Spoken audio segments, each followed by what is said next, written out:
কি থেকে কি হয়ে গেল মাত্র 5 দিনের ব্যবধানে। যে একদম সরকারের টপ পজিশনে বসেছিল, গদিতে ছিল, আরামে ছিল, তার অবস্থা কি হয়েছে এই ছবিটি আপনারা আন্দাজ করতে পারছেন। মঙ্গলবার নেপালের গণবিক্ষোভের আঁচে পড়ে তৎকালীন সদ্য প্রাক্তন বিদেশ মন্ত্রীর বাসভবনে। মাত্র 30 সেকেন্ডের ভিডিওতে দেখা যায় যে প্রাক্তন প্রধানমন্ত্রী শের বাহাদুর দেউবা এবং তার স্ত্রী আরজু রক্তাক্ত। এই আরজুই ছিলেন সে দেশের বিদেশ মন্ত্রী। প্রথম ছবিটি 4 সেপ্টেম্বরের, যখন তিনি ত্রিভুবন আন্তর্জাতিক বিমানবন্দরে একটি অনুষ্ঠানে হাজির ছিলেন নেপালের সদ্য প্রাক্তন বিদেশমন্ত্রী আরজু রানাত দেউবা। আমেরিকার প্রদত্ত 2 বিমানের উন্মোচনের অনুষ্ঠান ছিল এটি। মানে তখন তিনি টপ পজিশনে ছিলেন, সমস্ত কিছুই ছিল, ধন দৌলত মান সম্মান। আর তারপরে যখন তার ওপর হামলা চালানো হয় 9 তারিখে, তখন তার কি অবস্থা হয়েছে সেটা তো আপনারা ছবিতেই দেখতে পাচ্ছেন।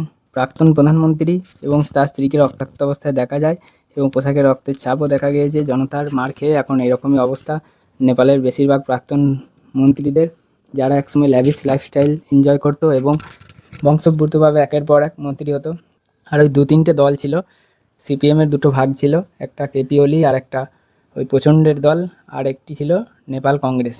এই 3জন ভাগাভাগি করে এ ওকে সমর্থন দিয়ে দিত, কে কাজে কাকে সমর্থন দিত কোনো ঠিক নেই, দিয়ে নেপাল সরকারটি চালাচ্ছিল। তাই জনতার মধ্যে এত ক্ষোভ। আর তার ফল যে কী হলো সেটি তো দেখতেই পেলে।